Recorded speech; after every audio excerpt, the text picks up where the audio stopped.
Libo-libong seafarers ngayon mula sa iba't ibang dako ng daigdig ang stranded at naiipit sa gyera sa Middle East. Kabilang na ang marami nating mga kababayan.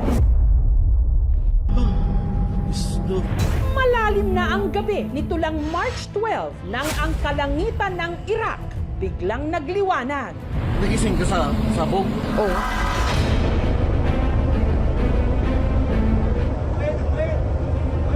Ito'y nang pasabugin ng Iran ang isang oil tanker na nakahimpil noon sa karagatan. Init. Ito yung nakakatrauma dito eh. Huawei Macro. Ang nagliliyab na barko na kuhanan ng ilang mga Pinoy na marino. Bali, dalawa na yung tanker na tinamaan ng drone. Kayat na yung apoy sa dagat. Sa Iran naman, Sabog yung barko. napamura na lang sa takot ang ilang Pinoy seafarer nung natanaw mula sa kanilang barko ang isa ring pinasabog na oil tanker. Buwelta naman ito ng Israel at Amerika. Ano sasabihin nila? Nakakatakot. Ito ang kalbaryo ngayong inaabot ng nasa 7,000 Pinoy Marino, mga kababayan natin na kasalukuyang naiipit sa gyera sa Middle East. Mula kasi nang isinara ng Iran nitong March 2 ang Strait of Hormuz na siyang daanan ng 20% ng supply ng langis sa buong mundo, tinatayang nasa 16 na mga sasakyang pandagat na malapit dito o nasa Persian Gulf ang tinarget na pasabugin. Full of fire and water. Matakbo na po sa tao. Tubig. Unang pinuntirya ng Operation Epic Fury ng Amerika at ng Israel ang naval ships ng Iran. Sa gyera sa Middle East, inatake rin ang 3 mga barko, pati ang imbakan ng langis sa Salalah Port sa Oman. Standby namin, standby. Wahan namin nasa naaragos po pa na mo.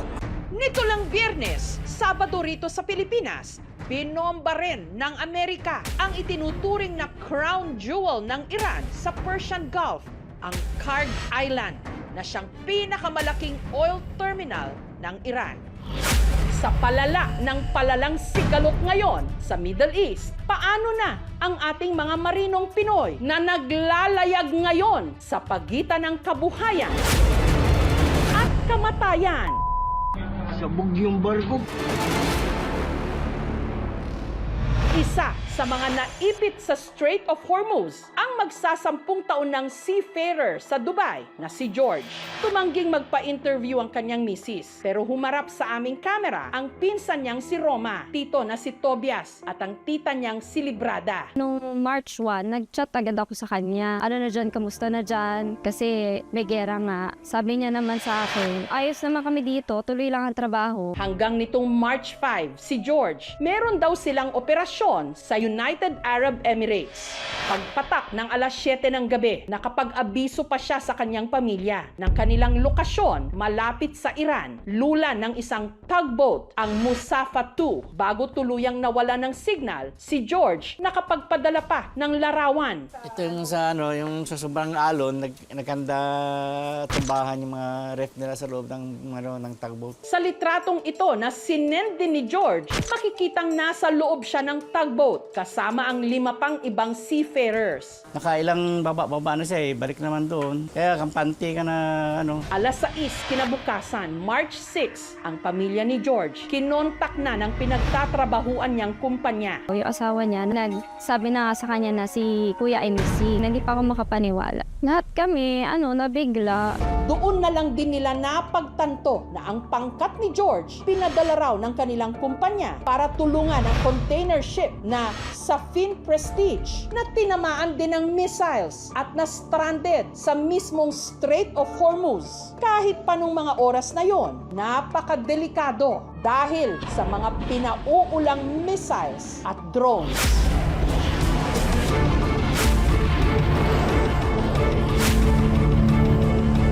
hindi niya alam ganun na nasa war zone siya si Destino. Kasi siyempre, empleyado ka ng isang kumpanya, wala kang magawa. Isa sa bawat 4 na marino ngayon sa buong mundo, Pilipino. Marami sa kanila na didestino sa Middle East at dumaraan sa napakakipot na Strait of Hormuz. Nasa pagitan ng Iran sa Hilaga at Oman at United Arab Emirates naman sa timog. Dito rin dumadaan ang mga barko galing ng Iraq, Kuwait, Qatar, Saudi Arabia at Bahrain. Pero kapag isinara, halos buong mundo mapaparalisa katulad ng nangyayari ngayon dahil kontrolado ng Iran ang Strait of Hormuz kung saan dumadaan ang malaking supply ng langis sa buong mundo. Kayat na yung apoy sa dagat.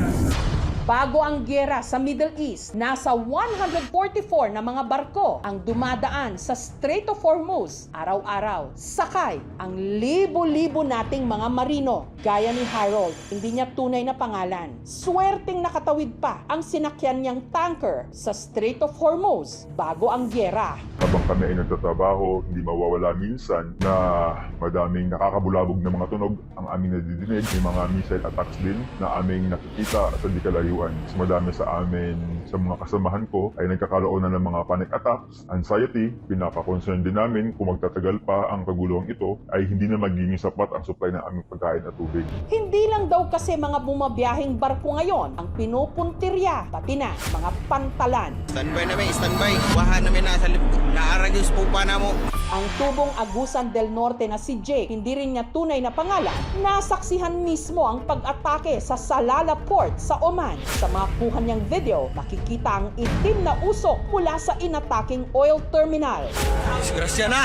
Kaya lubos ang pag-aalala ngayon ng kanyang pamilya, lalo na ang 71 anyos niyang ina. Ay, nadi ko makatulog. Mag-aampo ngayon ko nga mailikay sa mga disgrasya ng anak. Kaya ka isa-isa na lamang ngayon na namo nga anak. Kasasampalang daw ni Jake nitong Nobyembre para maging tripulante ng isang cargo ship. Dumadagdag pa sa pag-aalala ngayon ni Josephine na hirap siyang makontak ang kanyang anak. Meron daw kasi roong signal jammer. Naatanan ang kabalaka. Pero pag-ingon nga gibumbahan sila dito. Kalain sa akong gibati gayon.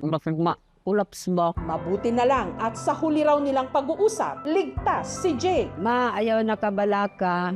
Nag-drifting na mi.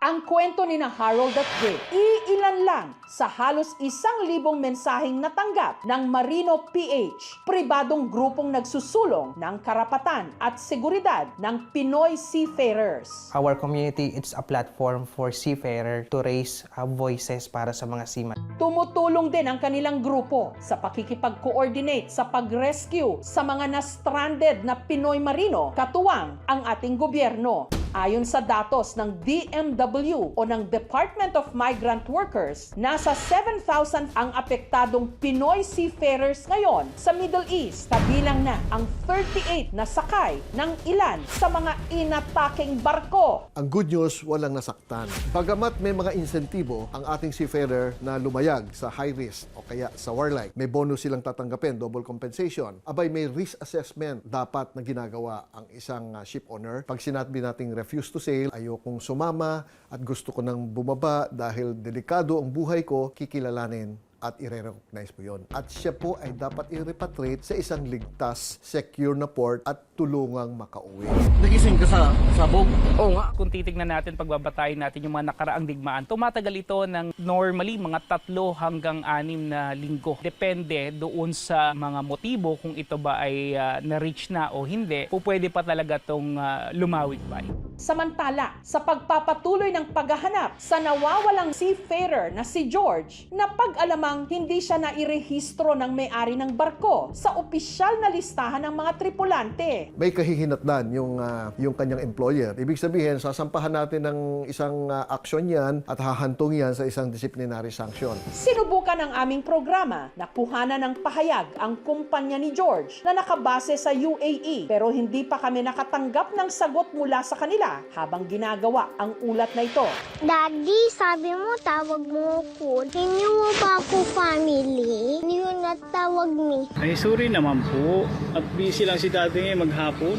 O, dami ginawa ngayon si daddy kasi, ha? Samantala, kung may apektado sa nangyari kay George, walang iba kundi ang 7 taong gulang niyang anak, si Georgie, na kinausap pa ng kanyang ama sa huli nitong video message. Sorry, Georgie. Paano makakachat si Daddy? Lalaki ng alon. Tinan mo yung buhok ni Daddy, hindi ka makapag-ayos. Nagsuro ka na sila lahat. Ako, masakit na ulo. Nagigising na ni Daddy, duty na naman uli. Hindi ba kami nakakarating sa pupuntahan namin? Kaya pasensya na ha. Nasa biyahe pa rin sila Daddy hanggang ngayon. Ang pangungulila ni Georgie sa kanyang Daddy George, idinadaan na lang niya ngayon sa pagdodrawing. May 2 missile pa, may inano na may dinrowing na barko. Tapos yung family sila, tapos yung daddy niya, nilagyan niya ng X. Ibig sabihin na nawawala si daddy niya. Kung nasaan man siya, sana ginagabayan siya ng Panginoon. At sana makita namin siya syempre. Kasi babawi kami, pamilya niya sa kanya. Ayun lang. Syempre, mahal namin si Kuya. Sana si President Bongbong Marcos na ang magdesisyon kung ano ang magagawa niya na gusto ko lang na mapabalik po. Si George Boy Manupatang. Gusto na namin siya makita. Ang init. Ito yung nakakatrauma dito eh. Kawawa yung mga crew. Ang ating mga marino o seafarers, mga tahimik na bayani ng karagatan, naharap ang mga unos ng dagat. Ngayon, pati ang panganib ng digmaan. Para sa pamilya, para sa kinabukasan, hanggat kailangan pa rin nilang maglayag para mabuhay at makahanap ng oportunidad para sa kanilang mga sarili at minamahal sa buhay, sana makabalik sila ng ligtas sa kanilang mga tahanan at pamilya. Nasa biyahe pa rin sila Daddy hanggang ngayon.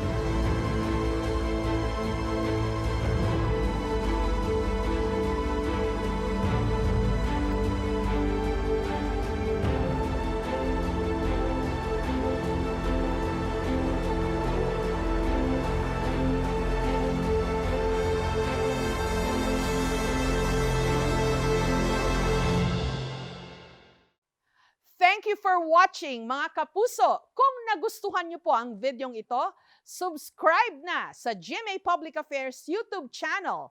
And don't forget to hit the bell button for our latest updates.